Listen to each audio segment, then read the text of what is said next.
In addition, what you don't see is generosity. Ahabs tend to avoid generosity.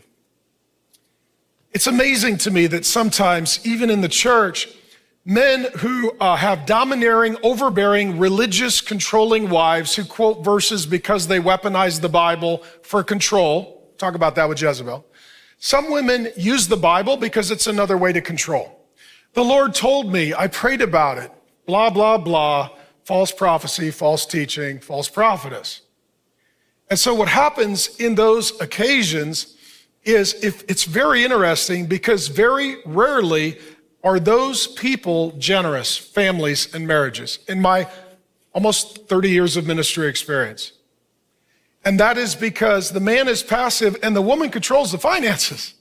She makes all that we're going to give or not give, and she's controlling the finances. What you don't see with Ahab, you don't see him be generous. He doesn't give to anyone or anything. He's not generous at all.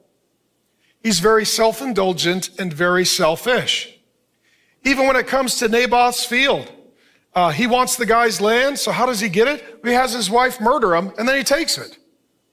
Doesn't even have generosity for stealing the inheritance and the legacy of the family. In addition, Ahabs avoid correction.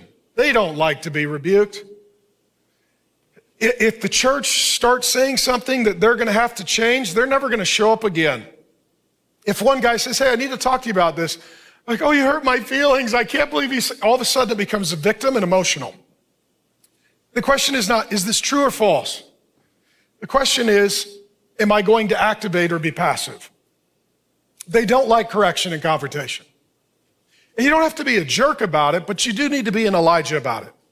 So Elijah's the one guy, keeps getting in front of Ahab, putting his finger in the chest, saying, you know what? God has a problem with you. It's not just between you and me. It's between you and him.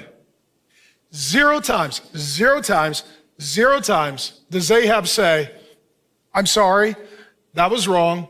It was my fault. I apologize. 0 times. If you correct or confront an Ahab, they may cry, but they won't change. In addition, Ahabs hate caring. The only time we see him being emotional is when he's suffering or perceives that he is suffering. It doesn't feel bad about it. He's like, I can murder people, kill the prophets, shut down the church, defy God. The only time he gets emotional is when he doesn't get what he wants. He doesn't care about people. Very selfish. That's why he's passive. The only time that an Ahab really is motivated to be active is when it benefits them.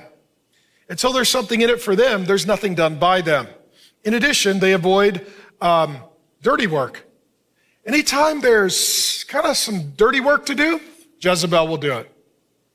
Close the churches. Okay. Kill the prophets. Okay. Have the battle with the 850 false prophets of Baal and Ashtoreth versus the one true prophet of Elijah. Okay, honey, take care of that. Go murder Naboth and steal the field. Take care of that. What an Ahab does is they're just like, well, you take care of that. Well, can you do that? They'll delegate responsibility to their kids. They'll dump responsibility on their wife, or they'll just sit there like timid, passive little boys until somebody steps up and does the hard chores.